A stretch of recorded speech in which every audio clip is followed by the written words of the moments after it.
أعوذ بالله من الشيطان الرجيم. بسم الله الرحمن الرحيم.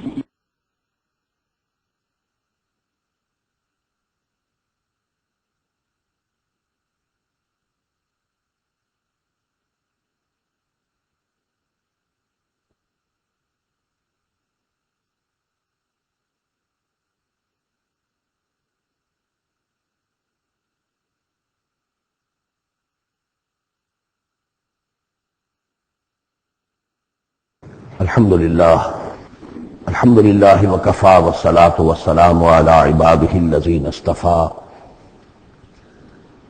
خصوصا على أفضلهم وخاتم النبيين محمد الأمين وعلى آله وصحبه أجمعين. أما بعد، فقد قال الله تبارك وتعالى كما ورد في سورة القصص: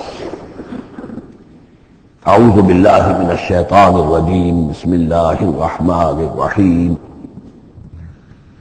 ان قارون کان من قوم موسیٰ فبغى علیہم وآتیناہ من الکنوز ما ان مفاتحہ لتنوء بالعصبة أولي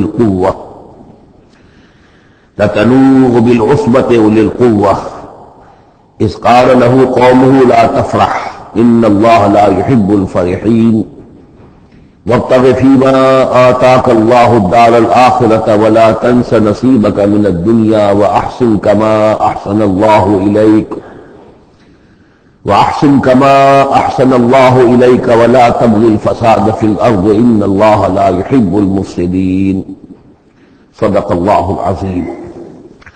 اب آگے چلیے، سورہ قصص کے آخری یہ دو رکوع ہیں، جن میں سے پہلے رکوع میں ایک کردار کا ذکر ہو رہا ہے، قارون. اور میں آپ کو بتا چکا ہوں کہ یہ کردار جو ہے ایک فرد نہ سمجھیے، بلکہ یہ کہ جو بھی کوئی حکمران قوم ہوتی ہے وہ اپنی غلام قوم کے اندر اس طرح کے کردار باقاعدہ پیدا کرتی ہے، جس کو کہ کہا تھا ملکہ سبا نے کہ ان الملوک اذا دخلوا قریۃ جعلوا عزت اہلھا اذلہ. اور اس کا نتیجہ یہ نکلتا ہے کہ جو گھٹیا لوگ ہوتے ہیں، بے غیرت لوگ ہوتے ہیں، اپنی قوم کے ساتھ غداری کرتے ہیں، انہیں پھر وہاں خطابات دیے جاتے ہیں، نوازا جاتا ہے، ان کے اونچے منصب ہوتے ہیں، آنریڈی مجسٹریٹ بنا دیے گئے ہیں، فلاں ہو گئے ہیں. یہ سب کون تھے؟ یہ انگریزوں نے در حقیقت ہندوستان میں اپنی جو حکومت کو مضبوط کرنے کے لیے یہ ایک طبقہ جو ہے ہندوستانیوں میں سے ڈیولپ کیا تھا. اس طبقے کا یہ کردار ہے قارون. اچھا، اس قسم کے لوگوں کو پھر انگریز بڑے بڑے ٹھیکے دیتے تھے. اب آرمی کے سپلائی کے ٹھیکے ہیں تو بڑے بڑے ٹھیکیدار نہیں ہوتے تھے، ری کے پاس سرمایہ ہو جاتے تھے. یہ ساری چیزیں جو ہے دوسرے سے ملی جلی ہوئی ہیں. اسی طرح کا ایک شخص جو ہے یہ قارون تھا اسرائیلی، اور نہ صرف اسرائیلی، حضرت موسیٰ علیہ السلام کا سگا چچازاد بھائی، فرسٹ کزن. لیکن یہ کہ یہ حکومت کے ساتھ فرعون کے دربار میں اس کی رسائی تھی، وہاں اس کی پذیرائی تھی، اور وہاں سے اس کو مراعات ملتی تھی. اس نے اتنی دولت سمیٹ لی تھی، جیسے ہمارے ہاں بھی بعض اب جو سیاسی کردار ہیں وہ گویا کہ علامتی بن گئے دولت سمیٹنے میں.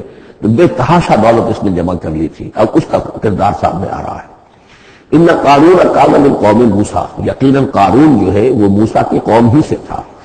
تورات میں اس کا نام قورہ آیا ہے، یعنی قارون کی بجائے قورہ. یہ کوئی تلفظ کا فرق ہو سکتا ہے. فبغى علیہم، اگرچہ موسیٰ کی قوم میں سے تھا لیکن اس نے زیادتی کی، سرکشی کی، شرارت کی اپنی قوم کے خلاف، یعنی غداری کی. وآتیناہ من الکنوز، اور ہم نے اسے اتنے خزانے دیے تھے، ما ان مفاتحہ لتنوء بالعصبة أولي القوة، کہ اس کی کنجیاں اٹھانے کے ضمن میں بڑے طاقتور جوانوں کی ایک جماعت بھی تھک جاتی تھی. یہ ذرا بات سمجھ آج بھی آئے گی کہ آخر اتنی کنجیاں کتنی ہوتی ہوں گی. تو اصل میں یہ کنجیاں جو تالے ہیں ہمارے جس طرح کے، یہ تو اب ایجاد ہوئی ہے. پچھلے زمانے میں کیا ہوتا تھا کہ کوئی بڑا سٹور ہے تو اس کے آگے بڑا ایک پھاٹک لگا ہوا ہے، اور اس پھاٹک کے ساتھ جو دروازے کو بند کرنے کے لیے بڑی لمبی لکڑیاں لگائی جاتی تھی. تو اس طریقے سے وہ جو اڑنگے لگائے جاتے تھے اسی سے وہ پھر دروازے جو ہے بند ہوتے تھے. تو اس طرح کی کوئی شے ہوگی، ورنہ جس طرح کے تالے اب ہمارے ہاں ہوتے ہیں اس طرح کے تالے تو اتنے نہیں ہو سکتے کسی بھی معاملے کے. لیکن یہ کہ اس کو اگر ذہن میں رکھیں تو بہرحال اس سے جو مراد ہے وہ یہ کہ دولت بے انتہا اس کے پاس جمع تھی.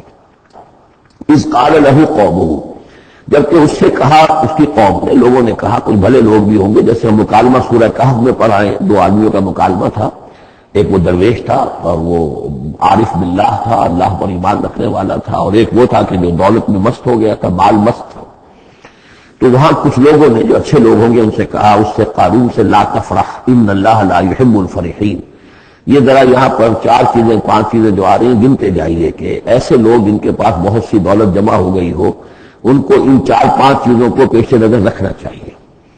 سب سے پہلے یہ کہ لا تفرح ان اللہ لا يحب الفرح، اس پر اتراؤ نہیں، اتراؤ مت، اللہ تعالیٰ کو اترانے والے پسند نہیں۔ نمبر 2، وابتغ فیما آتاک اللہ الدار الآخرہ، جو کچھ اللہ نے تمہیں دولت دی ہے تو اس سے دار الآخرہ حاصل کرنے کی کوشش کرو، اللہ کے لیے خرچ کرو تاکہ آخرت میں تمہیں اس کا اجر و ثواب ملے، تو تم گویا کہ آخرت کو خریدو گے اپنی اس دولت کے عوض۔ ان اللہ اشتری من المؤمنین انفسهم واموالهم بان لهم الجنہ۔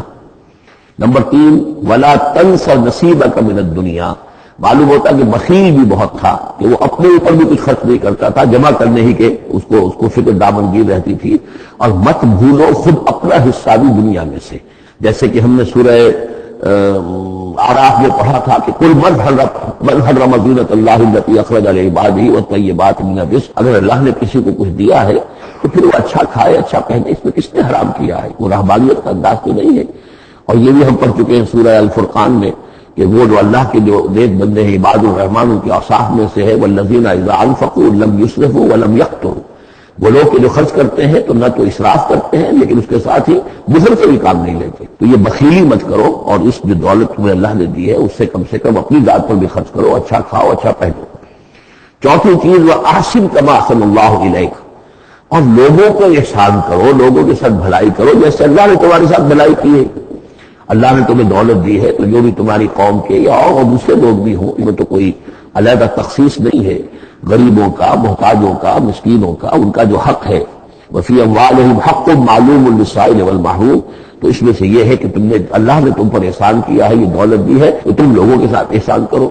اور 5ویں بات، ولا تبغوا الفساد فی الارض، زمین میں فساد مت بچاؤ۔ اب یہ کیا مراد ہے؟ فساد کون سا مچا رہا تھا؟ وہ نبی تھے اس وقت کے حضرت موسیٰ علیہ السلام۔ حضرت موسیٰ علیہ السلام اپنے کار نبوت و فرائض رسالت کی ادائیگی میں پوری طریقے سے لگے ہوئے ہیں، اور کچھ لوگ ان کے ساتھ دے رہے ہیں، ان کا ہاتھ بٹا رہے ہیں۔